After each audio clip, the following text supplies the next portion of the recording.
बात उस समय की है जब स्वामी विवेकानंद अपने लोकप्रिय शिकागो धर्म सम्मेलन के भाषण के बाद भारत वापस आ गए थे। अब उनकी चर्चा विश्व के हर देश में हो रही थी। सब लोग उन्हें जानने लगे थे। स्वामी जी भारत वापस आकर अपने स्वभाव अनुरूप भ्रमण कर रहे थे। इस समय वे हिमालय और एक आसपास के क्षेत्रों में थे। एक दिन वो घूमते घूमते एक नदी के किनारे आ गए। वहाँ उन्होंने देखा कि एक नाव है, वह किनारा छोड़ चुकी है।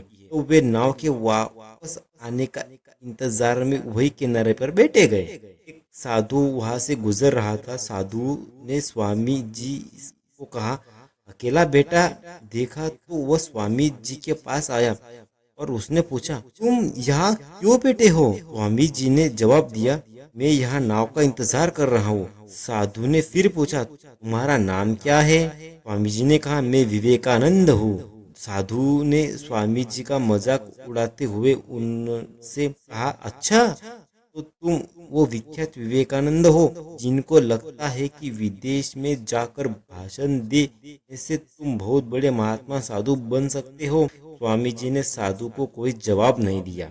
फिर साधु ने बहुत ही घमंड के साथ नदी के पानी के ऊपर चलकर अपनी शक्ति का प्रदर्शन किया। कुछ दूर तक चलने के बाद साधु ने स्वामी जी कहा, क्या तुम मेरी तरह पानी पर पैदल चलकर इस नदी को पार कर सकते हो? स्वामी जी ने बहुत ही नहीं कि तुम आपके पास बहुत ही अद्भुत शक्ति है, लेकिन क्या आप मुझे यह बता सकते हो कि आपको यह असाधारण शक्ति प्राप्त करने में कितना समय लगा? बहुत ही अभिमान के साथ साधु ने जवाब दिया, यह बहुत ही कठिन कार्य था।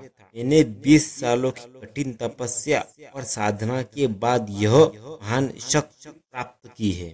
साधु कहा, यह बताने का अंदाज बहुत ही अहंकार भरा था। यह देखकर स्वामी जी बहुत ही शांत स्वर में बोले, आपने अपनी जिंदगी के 20 साल ऐसी विद्या को सीखने में बर्बाद कर दिए जो काम एक नाव 5 मिनट में कर सकती है। आप ये 20 साल निर्धर बेसहारा गरीबों की सेवा में लगा सकते थे, या अपने ज्ञान और शक्ति का प्रयोग देश और देशवासियों की प्रगति में लगा सकते थे, परंतु अपने 20 साल सिर्फ 5 मिनट बचाने के लिए व्यर्थ कर दिए। ये बुद्धिमानी नहीं है। साधु सिर झुकाए खड़े रह गए और स्वामी जी नाव में बैठकर नदी की दूसरे किनारे चले गए। कहानी की सीख इस प्रकार, इस कहानी में हमें यह बताया कि ज्ञान और शक्ति का सही प्रयोग आवश्यक है। किसी शक्ति को प्राप्त